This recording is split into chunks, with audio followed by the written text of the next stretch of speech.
What is going on, guys? Welcome back to Wrestling for WebChannel24.com. I'm Wrestling Rantin, a 30-plus year fan of pro wrestling and sports entertainment, which means I've been watching it for way, way too long.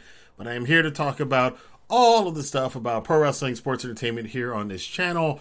If you're watching this on YouTube, of course, help out the channel. Give a pile driver to that like button. Smash it, just grind it into the ground, tombstone, inverted, package pile driver. I don't care what you do. Just give that like button a pile driver and help other people be able to find and or rediscover my channel here on YouTube. If you're one of the patrons listening to this on the Patreon exclusive, you'll get the entire audio. For the public people, not as patrons, you're always going to be able to hear the first 10 minutes of this and the rest of it. You know, it's only $1 to be able to sign up for my Patreon, so definitely check it out. But either way, the topic of this video and this audio recording is actually something that's been coming up a lot lately, especially given light to what the USA Network has requested of WWE in the past couple of days. So the news is that WWE has been requested by USA Network to have more adult content.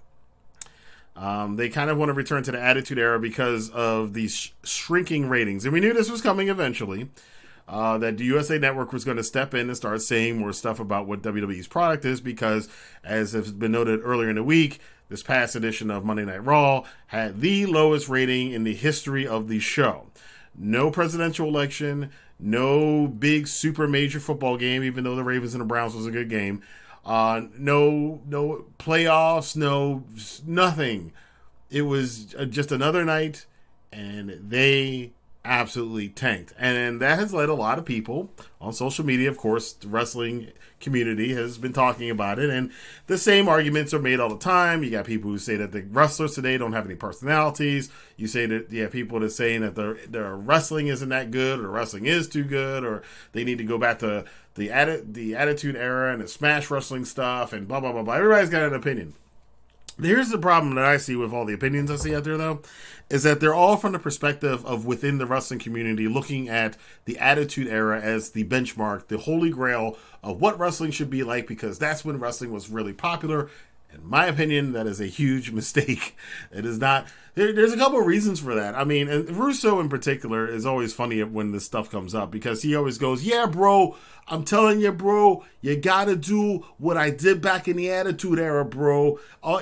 You have to put in what we put in the Attitude Era, bro." And that's always been his contention. And the thing with it is it's hard to argue against it because Russo did write for WWF during its greatest period of popularity as a single company. I'm going to talk a little bit more about that in a second, but because he was writing for the majority of the Attitude Era when WWE had that big swelled audience back in the late 90s, he can lay claim to that, even though it wasn't entirely him. I think a lot of other people, Vince McMahon, Kevin Dunn, The Undertaker, Steve Austin, The Rock, I think Shawn Michaels, Triple H, I think a lot of those guys had a lot to do with it. Jim Ross, Jerry the King Lawler, a lot of those guys had a lot to do with why WWF was so popular back then. And a lot of stuff that happened in the Attitude Era wasn't that great. We all know that. But it allows him to kind of speak with authority on the issue. And there are some things that Russo brings up that should be adopted by modern day wrestling. But the majority of what he says, not so much. Because here's the thing, and many people have brought this up too, Russo also wrote for TNA, and Russo also wrote for WCW. WCW, the ratings continued to tank. They went up for a little bit, and then they tanked. Same thing with TNA, even though TNA, of course, he and his defenders always say, well, when Russo was writing for TNA, they had 1 million viewers.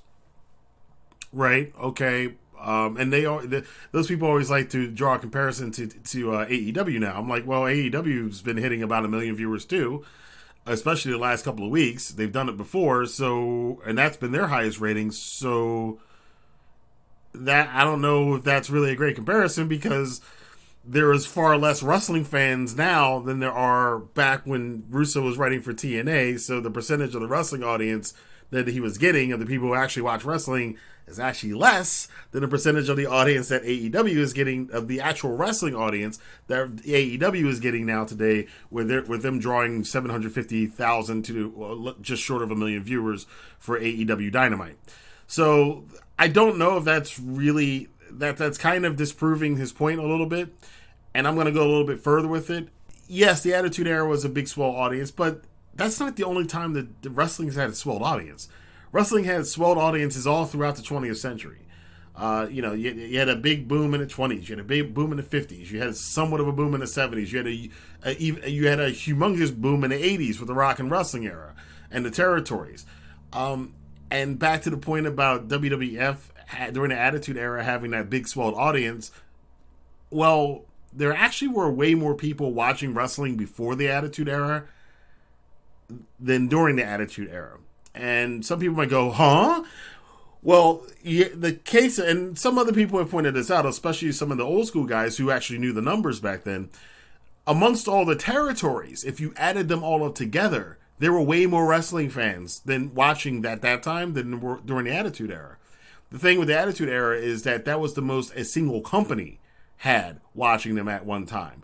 But if you look at that World Class and the Crockett Era and Mid-South and the Northeast, up in the Pacific Northwest, et cetera, et cetera, et cetera, all the different territories, if you added up the number of people that were watching wrestling avidly every single week in the United States, from the 20s, 30s, 40s, 50s, 60s, 70s, 80s, it was more people than were watching Monday Night Raw. I mean, Jesus Christ. The Crockett Show, the World Championship Wrestling on Saturday nights at 6:05 on TBS, drew 3.5 to 4 million viewers, which is way more than what Raw and SmackDown are doing now. So, and that was back in the 80s. So, multiply that by all the different territories, you get what I'm saying. I think that the question will come up then, so Wrestling Rantin, what do you think the issue is then? I can hear you guys through the internet saying that. Well, what do you think? You think you're so smart? You think you're so smart? What do you think it is? The issue is? Here's a theory that I have. I can put out a theory. Nobody really knows, but my theory is it's not because we don't have bra and panties matches. It's not because we don't have blood and guts. It's not because we don't have cursing. It's not because we don't have women walking around with big boobs, which you couldn't even get away with today anyway. I think what it really comes down to is something more fundamental that a lot of people don't look at, think about, or even want to think about. And that is, they never converted their casual fans over to hardcore fans.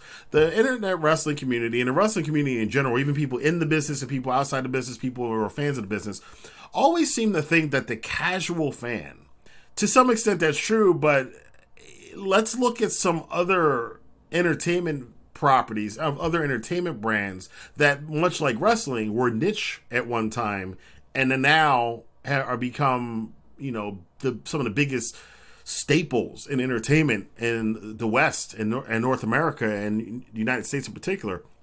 The two I'm going to look at are the NFL and Marvel Comics. So if you look at the NFL, and I'm from Baltimore, so Johnny Unitas, the Colts, the whole Colts-Jets game that famously made football popular and took it out of being this kind of a niche thing. It was kind of the same realm as wrestling at the time, and blew it up to being this big national popular thing, and it has been ever since then. Even though they've had a little bit of a problem with their audiences, that's a whole other topic. But by and large, the NFL is still the most powerful sports vehicle, and I would say sports entertainment vehicle in the country right now. Well, how did it happen? Well, look at what the NFL did. Did the NFL start, they used some gimmicks and stuff for Monday Night Football, and they had some, especially if you look at the early days of Monday Night Football, there were a lot of gimmicks. Howard Cosell was a lightning rod personality, and they had a lot of fun little quirky things that they would do, and they added to the show around football. But when it came time for the game was the game. And the announcers and the broadcasters explained to the audience what the game was about, what the quarterback did, what the defense was for. And we still talk about it to this day when you watch football. It's all of this analyzing and all these analysts going over, running teams versus passing teams, or the pocket passer versus the mobile quarterback, and all of these things that have nothing to do with nothing to do with bra and panties, nothing to do with chickens or cows or any goofy stuff. It's about the nuts and bolts of the actual game and why a third and second is exciting.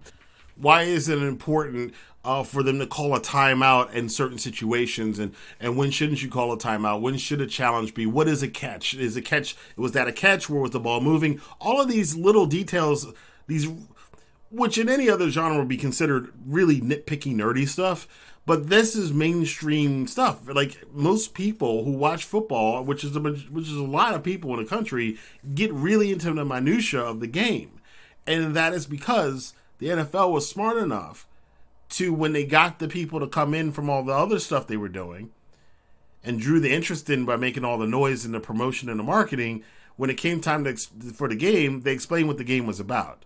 They explained what you were watching, why it was important, who the players were, what the defense did, what the offense did, what the special teams did, how the coaches did things. They dramatized everything about the actual game. They didn't go and worry about all this other fluffy stuff and the cheerleaders. They do a shot at the cheerleaders, but they didn't have an entire thing where like Tom Brady's not. They didn't concoct something where Tom Brady's having an affair with one of the cheerleaders and Peyton Manning's mad at it, or Ray Lewis threw Aaron Rodgers' father through a window. They didn't need to do that. They got him in with some stuff, and then they kept him by making the casual fans, get interested in the game because they hyped up why the game itself was important. I'm going to talk about that a little bit further when we talk about a comparison of what WWE and some of the other wrestling companies have done when they got a swelled audience. The other example I brought up was Marvel. Marvel Comics, my God, was almost bankrupt, about 15 years ago. They were selling off stuff that they could to Sony, to Universal, video game companies, anything to keep the company afloat. And then they made a movie. And you all know what movie that is, Iron Man. And they capitalized on the fact that Robert Downey Jr. was a bit of a controversial character at the time because of his fall from grace. I'm not going to get into it because anybody who's seen Robert Downey Jr. knows he does not like people talking about that stuff. So I'm going to kind of be respectful if by some happenstance he ever hears this. I'm not going to diss on you, RDJ, but he had a controversial time and was a very controversial figure, and they capitalized on that. He played Tony Stark, who represented what a lot of the public thought Robert Downey Jr. actually was, so there was a little bit of reality meets fiction there, something that wrestling used to do very well. And they capitalized on that. And a lot of people, out of morbid curiosity, saw Iron Man, who at the time was a C-list superhero. I remember at the time when the Marvel Cinematic Universe started and they were making Iron Man and Captain America and Thor, and I was going why are they making all of these C-list superheroes? This is not Batman or Superman or Spider-Man or even the X-Men. This is like the C-list, superhero. And of course now, Iron Man is he's a huge superhero now. All of those guys are huge superheroes now because of what Marvel did. And what did Marvel do?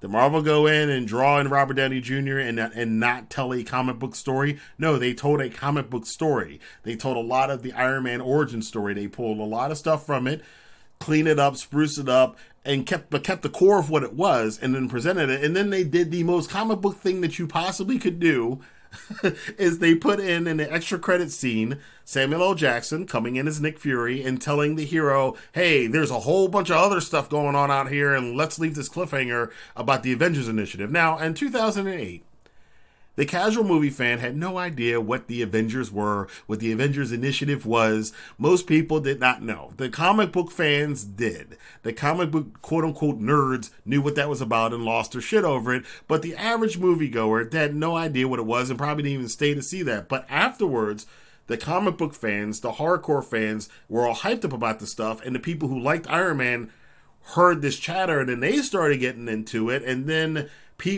you had a wider audience of casual fans who may not have known anything about the Avengers or Marvel or Captain America or Iron Man or Thor or Black Widow or Hawkeye. Who the hell knew who Hawkeye was as a casual movie fan in 2008?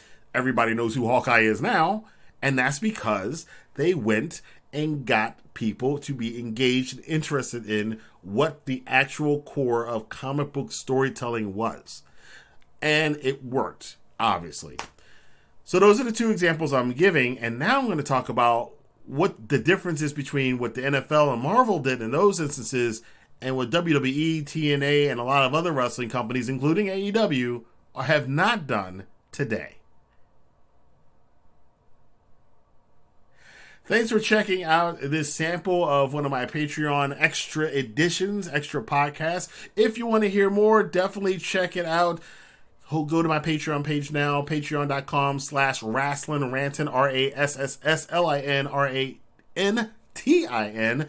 We have tiers at $1, $3, and $5. The $5 one gets you extra watch-alongs. We get Q&A sessions. And of course, just as a regular podcast Patreon, you will get a shout out and exclusive access to some of these special extra little diatribes by me, little rants by me. So definitely sign up to it now if you're interested. Go over to patreon.com/Rasslin and sign up today. Thank you very much. I appreciate it. It helps out the channel, trying to regrow it and trying to grow it into something bigger than it even was before.